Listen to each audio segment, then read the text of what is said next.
Channel روحانی scholar شاہ حسین سننے والوں کو شاہ حسین کی طرف سے السلام علیکم۔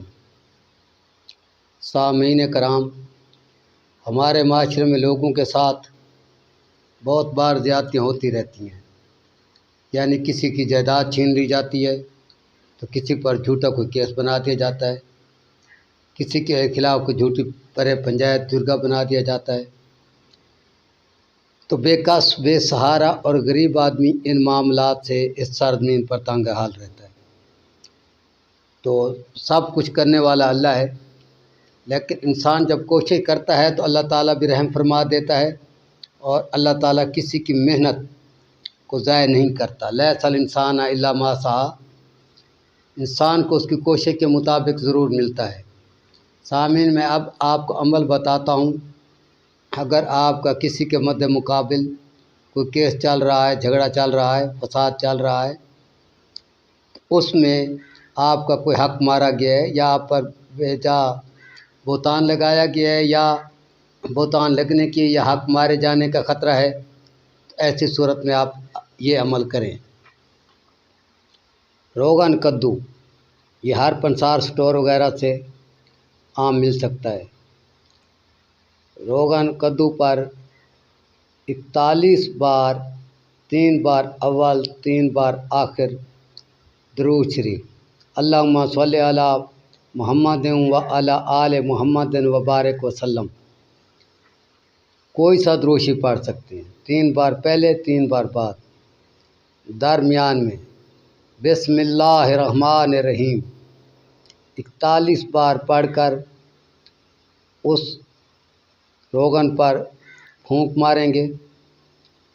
اس کے بعد اس روغن کدو کو آپ نے تا فیصلہ، تا آپ کے حق ملنے تک روزانہ سر پر لگانا ہے۔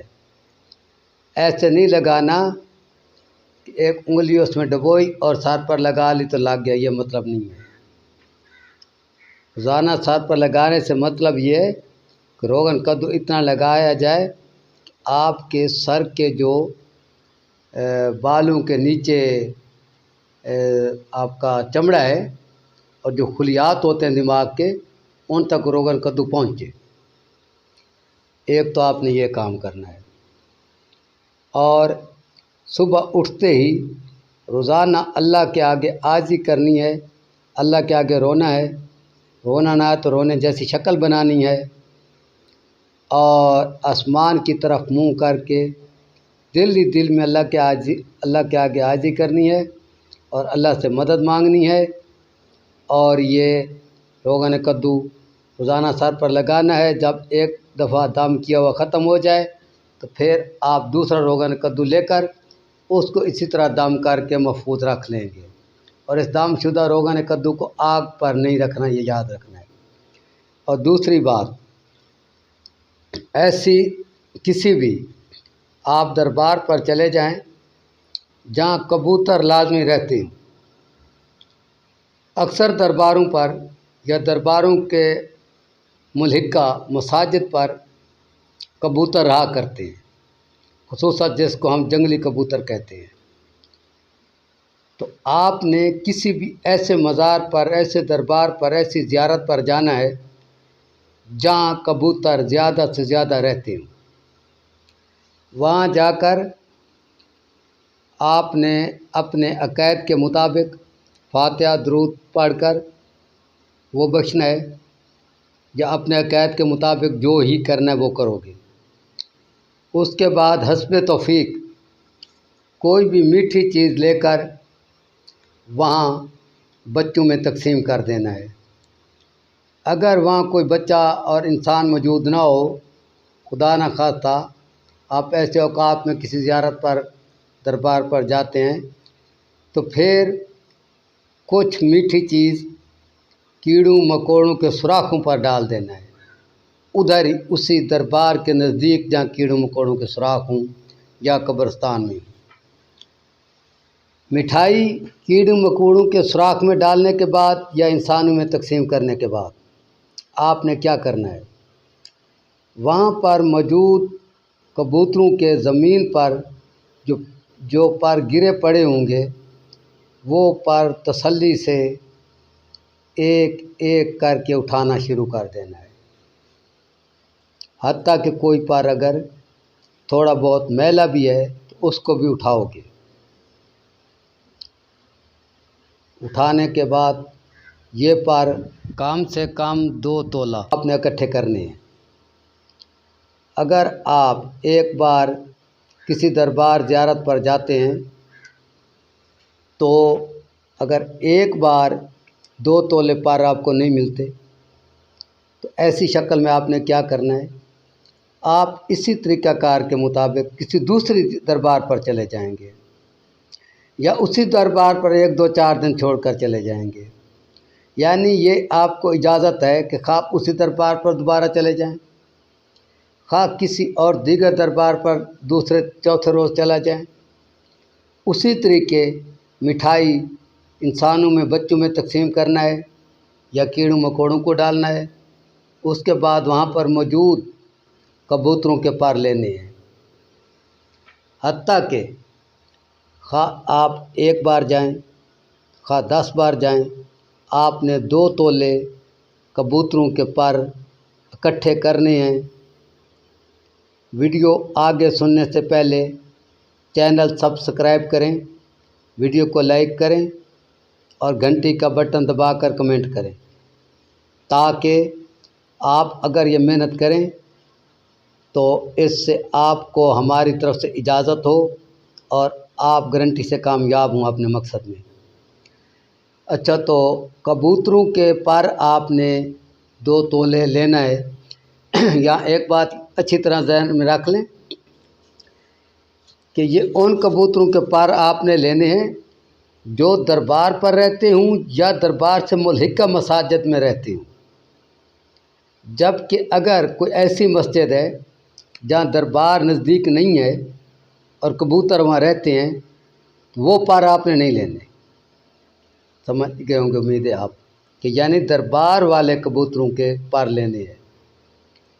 اب جب آپ نے 2 تولے بالکل وزن کر کے گارنٹی سے پر جمع کر لیے، اس وقت آپ نے اپنے تک ان پروں کو دھونا ہے۔ دھونا یہ ضروری نہیں ہے کہ آپ ان کو تیزاب میں ڈال دیں یا سرف صابن میں ڈال دیں۔ دھونے سے مطلب یہ کہ مناسب ان کو دھوئیں گے، جتنے یعنی میل کچیل ان سے اتر جائے تو بہتر ہے۔ دھونے کے بعد ان کو دھوپ میں خشک کریں گے۔ خشک کرنے کے بعد ان کو یاد آیا، عمل کے لیے دھونا ضروری نہیں ہے، چاہو تو دھو سکتے ہو، چاہو تو ایسے عمل کر سکتے ہو۔ تو خشک ہونے کے بعد ان پروں پر آپ اپنی پسندیدہ خوشبو لگائیں گے، اور کچھ ہی خوشبو جو مستقل قائم رہے، مثلا زعفران، مشک، کستوری، عنبر یا کسی بھی خوشبودار پودے کے پتے، پھول، یعنی ان پروں کے ساتھ خوشبو آتی رہے، کوئی ایسی چیز ان پروں کے ساتھ رکھو گے، ملاؤ گے۔ اب آپ کے پاس 2 چیزیں ہیں، 2 تولے کبوتروں کے پر اور ان کے ساتھ وہ لگائی ہوئی رکھی ہوئی خوشبو۔ اب آپ نے آگے کیا کرنا ہے؟ آگے آپ نے یہ کرنا ہے کہ ان پروں کو سوتی کسی کپڑے میں، کپڑے کا رنگ یا سبز ہو یا نیلا ہو یا گلابی ہو یا سنہری ہو یا سفید ہو، یعنی کپڑے کا جو کلر ہے وہ کالا نہ ہو، وہ خون کی طرح لال سرخ نہ ہو، کلیجی نہ ہو، زنگاری نہ ہو۔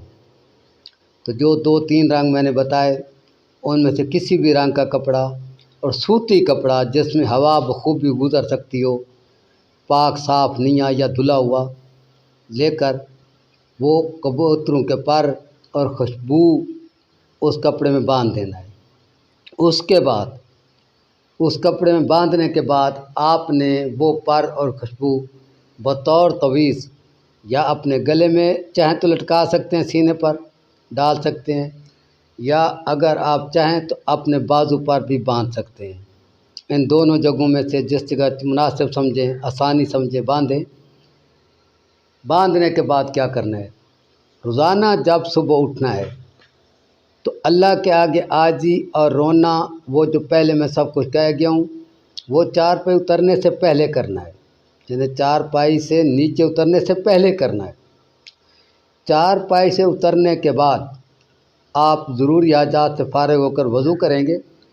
وضو کر کے جیسے عام طور آپ نماز پڑھتے ہیں یا تلاوت کرتے ہیں یا جو بھی کرتے ہیں یعنی عبادات، تو وہ کریں گے۔ اس کے بعد اگر کچھ بھی نہیں ہو سکتا تو کم از کم آپ 2 نفل ادا کریں گے۔ اگر آپ 2 نفل ادا کریں گے تو یہ 2 نفل آپ ادا کریں گے حضرت امام حسین علیہ السلام کی روح کی نیاز کے اصال ثواب سے، یا حضرت یوسف علیہ السلام کی روح کے اصال ثواب کی نیت سے۔ 2 رکعت نفل ادا کرنے کے بعد یا نماز پڑھنے کے بعد یا تلاوت جو آپ روزانہ کرتے ہو اسے کرنے کے بعد آپ نے 11 بار اللہ کو عاجزی کرتے ہوئے اللہ کا لفظ پڑھنا ہے، صرف یا اللہ اللہ اللہ اللہ 11 بار آپ نے اللہ کا نام لینا ہے اور اس تویز پر آپ نے زور سے پھونک مارنی ہے۔ اگر کوئی مذہب اور ہے جو اللہ کو تسلیم نہیں کرنے والا تو وہ اپنے مذہب کے مطابق اپنے معبود کا نام 11 بار لے گا، اور اپنے دھرم اور دین کے مطابق اپنی عبادت کے بعد اپنے معبود کو یاد کر کے اس کے آگے عاجزی کر کے ان پروں پر پھونک مارے گا۔ تو سامعین، روزانہ یہ عمل اس وقت تک جاری رکھنا ہے جب تک کہ آپ کا حق آپ کو نہ مل جائے یا فیصلہ آپ کے حق میں نہ ہو جائے، اور اس عمل کو اپنے اختیار تک کسی بھی دن ناغہ نہیں کرنا ہے۔ آپ یہ عمل کریں، انشاءاللہ تعالی اللہ آپ کا ساتھ دے گا، اللہ حامی ناصر ہوگا اور فیصلہ آپ کے حق میں ہوگا۔ امید ہے آپ کو یہ ویڈیو پسند آئی ہوگی۔ آئندہ ویڈیو تک اللہ حافظ، السلام علیکم۔